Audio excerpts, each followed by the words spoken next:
कल से 4 दिन की छुट्टियां हैं हाई कोर्ट में और लगभग सभी अदालतों में।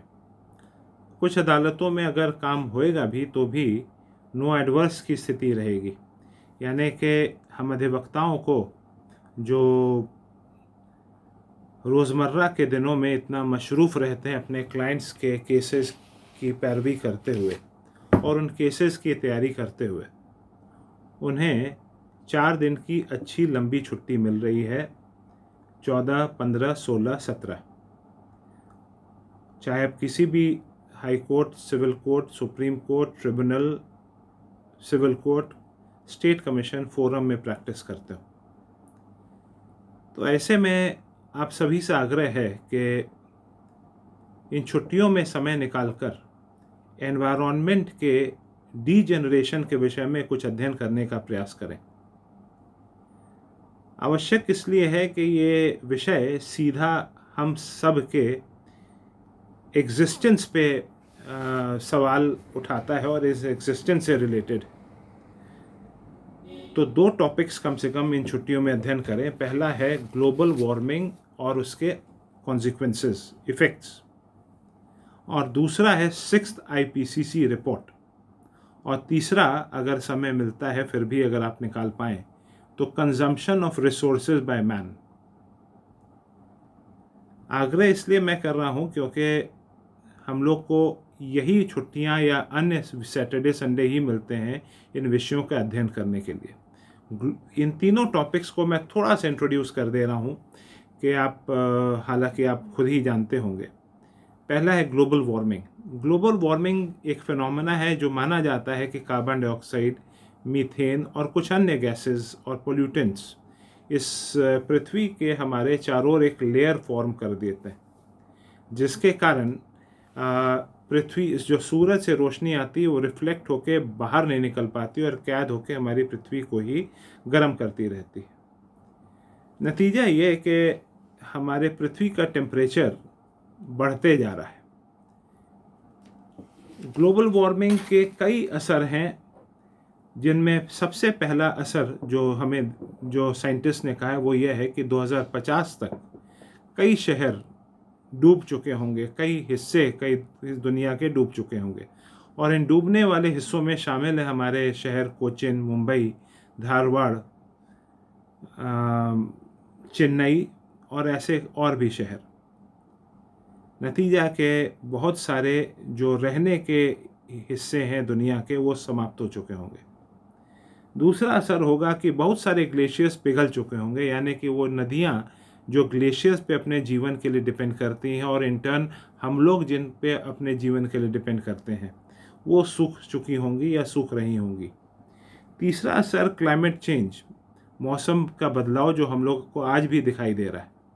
क्लाइमेट चेंज का असर ये होगा कि फूड प्रोडक्शन गिर जाएगा, एक्सट्रीम वेदर कंडीशंस होंगे जो अनुमानित किया जा रहा है, साइक्लोन्स, हरिकेन्स, फ्लड्स, ये बहुत कॉमन हो चुके होंगे ग्लोबल वार्मिंग के कारण।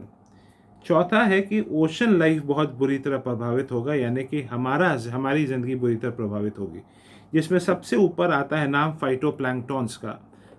तमाम लोग पढ़े लिखे होने के बावजूद फाइटोप्लैंक्टॉन्स भूल गए हैं क्या होता है। समय निकाल के पढ़ना आवश्यक है, क्योंकि ये इस धरती पे पूरे क्रिएशन के फाउंडेशन में जो चीज़ें उनमें से कुछ एक है। फाइटोप्लैंक्टॉन्स बहुत छोटे से जीव होते हैं जो अपना खाना खुद बनाते हैं, लगभग नीडल के साइज़ का या शायद उससे भी छोटे। ये कार्बन डाइऑक्साइड पौधों की तरह एब्जॉर्ब करते हैं, ऑक्सीजन रिलीज़ करते हैं, और इन फाइटोप्लैंक्टॉन्स को इनसे बड़े जू प्लैंक्टॉन्स खाते हैं। जू प्लैंक्टॉन्स को उससे मछली खाती है, छोटी मछली, उस छोटी मछली को बड़ी मछली खाती है, और ये पूरा चेन समुद्र के ऊपर तक पहुंचता है। फाइटोप्लैंक्टॉन्स पिछले 1950 से अभी तक 40% मर चुके हैं।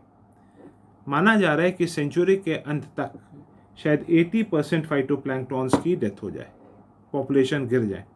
नतीजा ये होगा कि एक तो पहला कि सी डेजर्ट बन चुका होगा, दूसरा कि ऑक्सीजन जनरेशन 50 to 55 जो ये फाइटोप्लैंक्टॉन्स और एक्वेटिक प्लांट्स करते हैं वो गिर चुका होगा। उसके अलावे करीब 45 टू 55% कार्बन डाइऑक्साइड एब्जॉर्ब करते हैं, वो एब्जॉर्प्शन कार्बन डाइऑक्साइड का गिरेगा, जिसके कारण ग्लोबल वार्मिंग पे और असर आएगा। फिर कोरल रीफ्स ये समाप्त हो चुके होंगे और इनमें करीब 50% कोरल रीफ्स अभी ऑलरेडी समुद्र के टेम्परेचर के हल्के से राइज के कारण मर चुके हैं। 2050 तक माना जा रहा है कि 75% कोरल रीफ समाप्त हो चुके होंगे और इस सेंचुरी के अंत तक शायद 90%।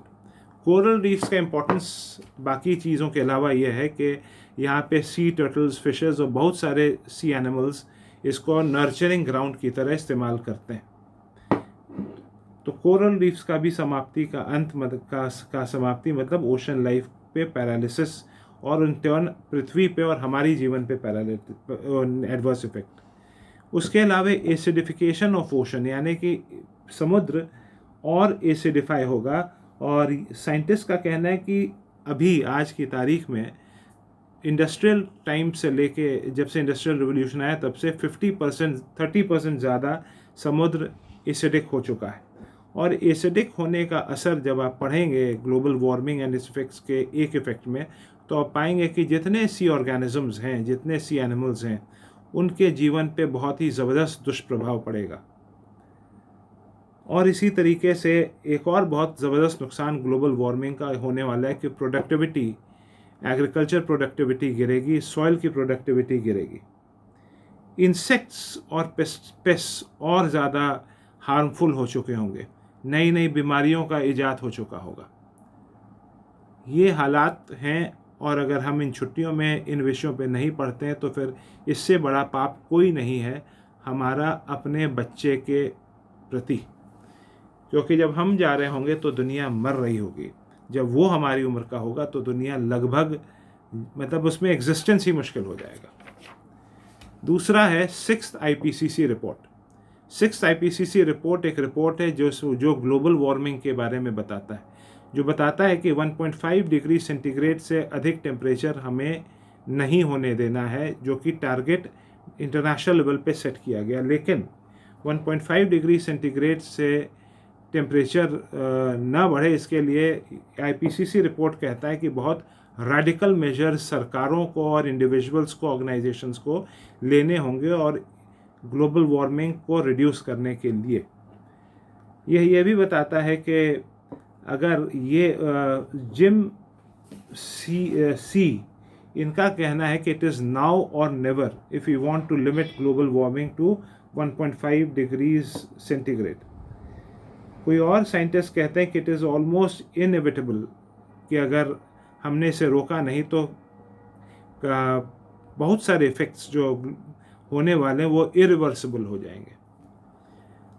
तो इसलिए आग्रह है कि इन छुट्टियों का इस्तेमाल इन दो सब्जेक्ट्स के बारे में पढ़ें। और तीसरा, जैसा मैंने शुरुआत में कहा, consumption of resources by man, इस विषय में भी अध्ययन करें तो आप पाएंगे कि लगभग जितना प्लैनेट प्रोड्यूस करती है उससे लगभग 75% ज़्यादा यानी 1.175% रिसोर्सेज हम कंज्यूम करते हैं। और इस कंजम्पशन का नतीजा है कि ये धरती और निर्जीव होती जा रही है। तो ये 3 सब्जेक्ट्स का कम से कम इन छुट्टियों में एनालिसिस करें और अपनी राय हमारे ईमेल आईडी पे भेजें। हमारा ईमेल आईडी है savemother@gmail.com। क्योंकि अधिवक्ताओं से आग्रह इसलिए है खासकर क्योंकि अधिवक्ताओं ने एक ऑर्गेनाइज बॉडी है और उन्होंने राष्ट्र के निर्माण में बहुत बड़ा योगदान दिया है और दुनिया में भी विभिन्न मुल्कों में बहुत बड़ा योगदान दिया है। तो अधिवक्ताओं इन विषयों पे अपने को जानकारी हासिल करें और एक दूसरे से कनेक्ट हों और समाज में इस पृथ्वी को बचाने के लिए एक मुहिम शुरू करें, लीड लें। और ये आग्रह गैर अधिवक्ताओं से भी है, क्योंकि हम सब कोशिश करें तभी ये धरती हमारे लिए और हमारे बच्चों के लिए और उनके बच्चों के लिए और तमाम जीव जंतु जो ईश्वर ने बनाए उनके लिए बच सकेगी। तो इन 3 विषयों पे स्टडी के अलावा आप एक और विषय पे विचार करें कि 196 देशों की इस दुनिया में एक भारत ही है जो यूनिक है कई मामलों में। बड़ी ऊंची ऊंची फिलॉसफीज़ यहाँ से एमिनेट की हैं, जिसके बारे में अगर आप थोड़ा सा ध्यान देंगे तो आप पाएंगे कि प्रकृति से हार्मनी से दुनिया रहे, इसके लिए आवश्यक है कि भारत विश्व गुरु का स्थान अर्जित करे जो उसके लिए है, और अपने फुल पोटेंशियल से दुनिया में इस विषय की जागृति फैलाए। क्योंकि ये 3 श्लोक छोटे जो हैं, आप जो ज़्यादा जानकार है वो ज़्यादा जानते हैं, लेकिन इस तरह का आप कहीं और दुनिया में नहीं पाएंगे। पहला है सर्वे भवन्तु सुखिनः, सर्वे सन्तु निरामया, सर्वे भद्राणि पश्यन्तु, माँ कश्चित् दुख भाग्भवेत्। यानी सभी प्रसन्न रहें, सभी स्वस्थ रहें, सभी का भला हो, किसी को कोई दुख ना हो। ऐसा शायद किसी और देश से सुनने को नहीं मिलेगा। एक और श्लोक है, एकम सत विप्र बहुधा वदंती। एक ही सत्य है जिसको लोग अलग अलग तरीके से समझते हैं। वासुदेव कुटुंबकम, यानी ये पूरी दुनिया एक परिवार है। उसके अलावा ईशावास्यम इदम सर्वम यत किम जगत्या जगत तेन तक्तेन भुंजितः माँ मृद कस्यम स्विद धनम। यानी कि यह पूरा संसार में परमात्मा व्याप्त है और मनुष्य इसके पदार्थों को आवश्यकता अनुसार ही भोग करे, परंतु यह सब मेरा नहीं है कि भाव के साथ उनका संग्रह न करे। इसी तरीके से भारत ही एक देश है जहाँ से ये आवाज़ उठी कि आसक्ति को त्यागने का हम इंसान की कोशिश होनी चाहिए।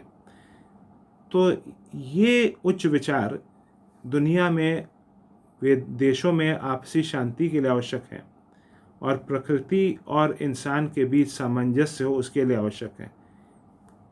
लेकिन इसके अलावा आवश्यक है कि ये भारत समृद्ध और खुशहाल हो।